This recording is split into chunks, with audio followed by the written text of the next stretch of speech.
Hola, soy Roberto Rodríguez, gracias por acompañarnos en El Mundo en 7 días. Hoy conversamos con la doctora Julieta Sagniay, médico psiquiatra, especialista en adicciones. ¿Qué es lo que está ocurriendo en nuestro país con el consumo de drogas? Se está normalizando ya y se está viendo muy cotidiano el consumo de algún tipo de sustancia. ¿Qué es el fentanilo? ¿Llegó ya al país y cómo nos afecta? Esos y otros temas los abordamos hoy, aquí y ahora. Gracias por estar con nosotros.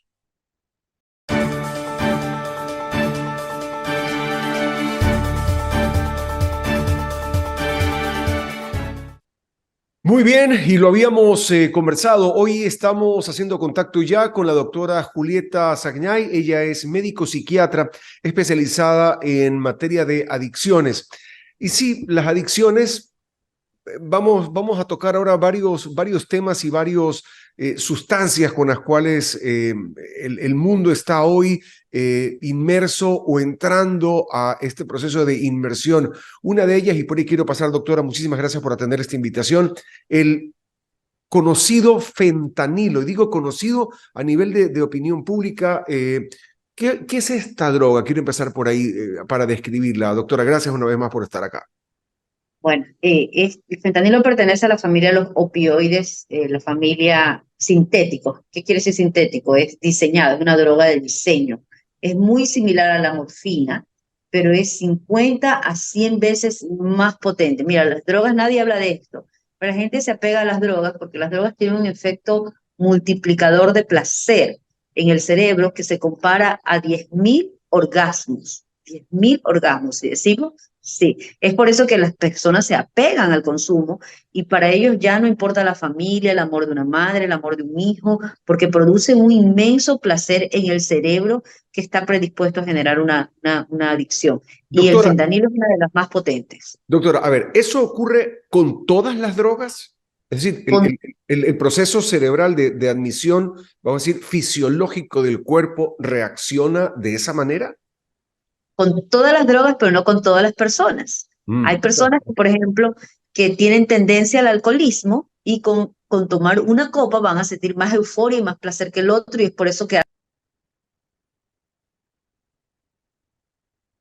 Eh, eh, le perdí el audio, doctor, un segundo. Me ahora decía, sí, sí, ahora sí le que escucho. las personas que tienen predisposición a tener una adicción siempre van a sentir más placer que las otras, mayor placer.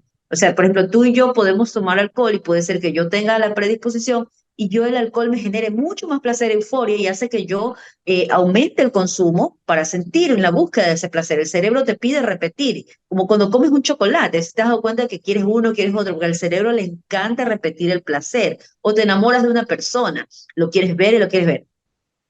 Las drogas son 10.000 veces más fuertes que ese efecto. Y esto hace que el cerebro deje de generar sus propias sustancias de placer y te pida lo externo, te pida lo artificial. Entonces, la mayoría de las drogas no son malas, para el cerebro son riquísimas. Y la gente y la mayoría se apegan a ellas por el efecto de hipersexualidad que tiene, por la euforia, por algunas, las depresoras, bueno, te calman en cambio la ansiedad, pero las estimulantes te aumentan y te dan una falsa seguridad que apenas te durará 5 o 10 minutos por toda una vida de terror que luego te trae sus consecuencias. Entonces, es decir, esa sensación, esa hiperalegría o esa hipersatisfacción llega a una curva de clímax y luego de eso hay un descenso. Es decir, cuando el efecto no está, no llega uno al punto cero, sino que, digamos, se pone en negativo y genera depresión. Exactamente. Las drogas estimulantes en general, como la cocaína, la metanfetamina, el éxtasis, producen eso. Un efecto es una cascada, imagínate en tu placer, una cascada de placer, ya te lo digo, similar a miles de orgasmos. Con marihuana se dice que son 3.000 orgasmos, con cocaína 5.000, con heroína 10.000 y con fentanil 20.000. Así, es muy, muy alto. Por eso es que provoca mayor dependencia al poco tiempo del consumo. Entonces, después de que acaba el consumo, las personas generalmente ya su cerebro no va a funcionar y va a tener un bajón con síntomas depresivos, con culpa, con remordimientos que no le dura tanto. Entonces, para quitarse ese malestar, ¿qué hacen? Vuelven a consumir. Y ahí es que se genera la adicción, en la repetición. Ahora, este fentanilo que lo describe, doctora, que es de la familia de los opioides, ¿cómo se consume? ¿Esto es un polvo? ¿Se fuma? ¿Cómo se consume esto? Bueno, vienen parches, los chinos han hecho ahora pastillas de fentanilo, vienen inyecciones. Nosotros en las cirugías lo utilizamos en ampollas para la anestesia, ¿no? Ya. Entonces, porque controla el dolor, te provoca sedación, ¿no? Entonces, tiene esos efectos en las cirugías, ¿no? Eh, pero ya se ha realizado fentanilo de diseño, es decir, con mezclas de otras sustancias que la están realizando incluso combinándolas caseramente, ¿no? Entonces, aquí está el peligro de la sobredosis, es la mezcla. Ya hay, como es un depresor, puede provocar depresión del sistema nervioso central y del sistema respiratorio y llevarte a no respirar, o sea, ni siquiera estás consciente que ya no, tus pulmones no respiran. Entonces, hoy en día llamamos la droga zombie, que le llaman, que en realidad no es solo fentanilo, va en combinación de otras, ¿no? De otras drogas, que está provocando esta especie de, si lo observas que los pacientes hasta se doblan, hay unas mioclonías. eh, por ejemplo, la cocaína te produce unos movimientos de los labios, de la boca, ¿no? Acá estas drogas alteran tanto, estimulan tanto el cerebro que las personas se doblan y presentan aparentemente hasta crisis convulsivas.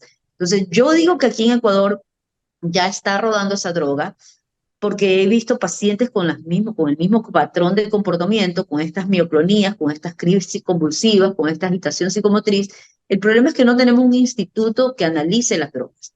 Cuando yo realizo pruebas de drogas en los pacientes, detecto metanfetaminas, detecto éxtasis, detecto heroína, detecto todo. O sea, tenemos chicos que están mezclando drogas, ya sea conscientemente o no lo saben, pero estamos enfrentándonos a un policonsumo. Estamos asustados de ver lo que pasa en Estados Unidos cuando aquí en nuestro propio país está sucediendo sin que exista una institución que alarme, que dé una alerta de la combinación de drogas que están comercializando. Ahora, dentro de este proceso, llamémoslo de normalización de consumo, donde, bueno, el alcohol está legalizado hace muchísimos años, hoy están con el tema de la marihuana, que no, que hay una que es recreativa, hay otra que es adictiva, hay otra, no sé, han sacado varias especies de marihuana, yo hablo desde el punto de la ignorancia, porque no sabía que había varias plantas o varias especies, que las dividen, las subdividen, pero a lo que voy se está normalizando hoy y aceptando ya en muchos países, en Estados Unidos, en varios estados, el consumo legal de la marihuana o CBD. Lo que pasa es que esta me adormece, tiene un montón de subdivisiones y de subespecies, pero al final del día lo que vemos es una normalización del consumo. Entonces, si ya se va normalizando ese consumo, el cuerpo sigue pidiendo más cosas, es decir, y vamos requiriendo más a medida que esto pasa. Sí, mire, fíjate, la droga de entrada es el alcohol, pero no todo el cerebro no reacciona a todas las drogas, es como que es selectivo a cierto tipo de drogas, ¿no? Por ejemplo, tú recreacionalmente puedes consumir alcohol y no te haces alcohólico, pero hay personas que sí. Lo mismo con la marihuana, hay mucha desinformación. Mira, justamente aquí tengo un producto de CBD, hay mucha ¿Ya? desinformación. Y aquí dice sin THC, ¿qué quiere decir? La planta de la marihuana, tanto como la amapola, de donde se saca la heroína, la amapola sacamos de ahí la heroína y sacamos los productos para hacer sedantes, anestésicos para las cirugías. De la planta de la heroína también se saca, la amapola también es medicinal, por supuesto. Sacamos la droga y sacamos los medicamentos. La Okay. marihuana también, sacamos medicamentos, que aquí justamente tengo medicamentos para Ajá. ciertas enfermedades que está aprobada y también se saca la droga. Los porros no son medicinales. Cuando te fumas un porro, te fumas 480 compuestos. Y entre uno solo tiene CBD, pero la mayoría ni siquiera se han estudiado todos. Se habrán estudiado unos 20. Y ahí está la droga, el psicoactivo, el THC. Por eso la DEA lo continúa teniendo en la lista de drogas. Ahora, ¿por qué otros países la legalizan? ¿Por qué? Porque en otros países la marihuana no es el problema en sí, no es la droga de entrada. En otros países la droga de entrada es el fentanilo. Tienes que lidiar con un mal mayor y acá lo pones como un mal menor. No quiere decir que sea menos dañina. ¿Qué pasa? que por fentanilo la gente cambia jeringas, se transmite HIV-Sida, se transmite otras enfermedades, le cuesta al gobierno darles metadona, que es el antídoto, vale $3.000. Entonces, para tener gente que se está muriendo con el fentanilo, legalicemos otra que sí provoca deterioro cognitivo, pero no hay sobredosis, provoca psicosis canábica, pero no hay sobredosis, no se mueren por marihuana, y los tiene ahí chantados, deteriorados, en su trip, en su viaje, pero y les cobramos impuestos. Entonces, eso se llama política de reducción de daños, elegir entre el cáncer y el SIDA. Eso fue lo que hicieron en otros países, porque allá no comienzas con el consumo de marihuana, sino que comienzas directo con drogas recetadas en consultorios, incluso del tipo opioides. Lo último que hace la gente es buscar la marihuana para sacarse los síntomas de abstinencia de las drogas de tipo de opioides. Es otra conducta, es otra cosa. Pero acá en Ecuador se está haciendo una total desinformación al respecto. Se están confundiendo. Yo como médico receto el CBD y me aseguro que la persona, que el producto que está consumiendo la persona no tenga THC mediante una prueba de drogas. Realizo una prueba de drogas y me aseguro que lo amerite. ¿Para qué enfermedad? Porque de medicina hablamos los médicos, pero eso de fumar un porro y decirle a la juventud que es medicinal, ¿sabe lo que está sucediendo? Que en estos momentos los más jovencitos, su cerebro no está desarrollado y están consumiendo el porro con la excusa de medicinal, y cuando lo consumes muy joven hay más riesgo. Me están llegando cuadros de psicosis de cannabis, paranoia, depresión, ansiedad. Mientras más joven consumes y te metes una droga a tu cerebro, más peligro de generar una adicción provoca. Ahora, en cuanto a la afectación al ser humano, es decir, dicen los que defienden el tema del consumo de la marihuana, dicen que, claro, como es natural, tiene muchos menos químicos que un cigarrillo, entonces poco más y es más dañino fumarse un cigarrillo que fumarse un porro de marihuana. Eso en el cuerpo de una persona genera algún tipo de daño permanente, neuronal, qué sé yo. Sí, mira, primero que la amapola, como te dije, donde sale la orina, también es natural y nadie la está pidiendo que la siembren en las casas, ¿no? También es una planta natural y de ahí sacamos medicamentos. El problema con la marihuana, ¿por qué se minimiza el riesgo? Es porque la gente no lo consume de manera compulsiva como lo hacen con otras drogas. ¿Y sabes Ok. por qué no lo hacen? No porque seas chévere, no porque seas controlas, sino porque la marihuana se queda 30 días en el cerebro, en la corteza cerebral. Y es una droga, eres un camello que guardas tus reservas, por eso no necesitas. Entonces, estas personas creen que no son adictas porque dejan de consumir 30 días y no pasa nada. Se quedan 30 días en la corteza del cerebro y 90 en la grasa. 90 en la grasa.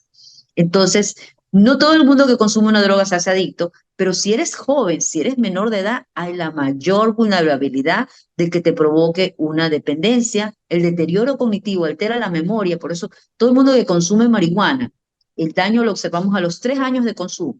No tienen reacción, descoordinación, abandonan los estudios, hay retraso en el aprendizaje, en el tiempo de reacción. Si tú consumes marihuana y manejas, vas a ser un peligro en el volante porque su tiempo de reacción es mínimo, produce síndrome motivacional, es decir, todo te lo postergas, todo lo dejas para después.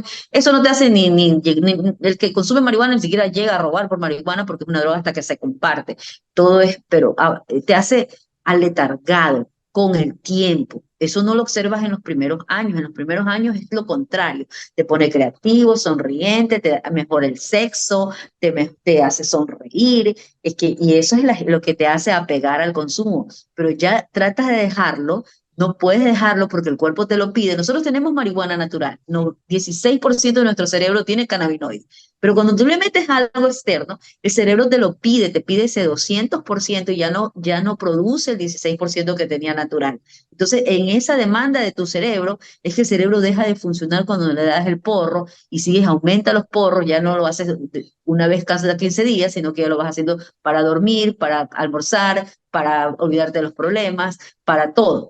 Entonces, llega un momento que te produce tolerancia, ya no te hace efecto, y a los 3, 5 años y pasas a otra droga porque buscando el efecto que necesitas. Porque el problema no es la droga, es la persona que busca una sustancia para sentirse bien. Doctora, muchísimas gracias por tus criterios. Esperamos aportar a nuestra audiencia en informarse y en conocer, porque, insisto, cada vez se hace más común el consumo, más abierto el consumo, entonces se empieza a ver socialmente aceptado el consumo de X, Y o Z sustancias, y vemos que efectivamente en su consumo generan un daño, generan una dependencia y de acuerdo a los criterios que hemos conversado generan una adicción y en muchos casos un daño permanente a la persona en el tiempo. Sí, así es, Jorge, y espero que ahorita pasé los videos de lo que pasa en el centro de Muchas nuestra gracias. ciudad, que los compartas, porque necesitamos que el Estado se anime a hacer investigación y a darle ayuda a estos jóvenes no hay políticas de prevención claras, hay desinformación. Claro, la marihuana produce buenos impuestos para el gobierno, pero demos la información. Yo creo que los adultos hagan lo que quieran, pero no desinformemos a los chicos que imiten esas conductas de estar fumando porros y decir que es medicina porque los chicos no están enfermos. Y si estás enfermo, busca al médico. Yo te receto, encantada te receto un producto que no te va a salir positivo en tu examen de drogas. Así que, pero que digan la verdad, lo que quieren es estar en un buen trip, en un buen viaje, evadir la realidad. Pero no desinformes a la juventud, démosles una oportunidad que los chicos se desarrollen con un cerebro sano, con una personalidad bien formada, criterio bien formada, para que así las drogas, aunque se las vendan como caramelos en las tiendas, no necesites una sustancia externa para sentirte bien con tu interior.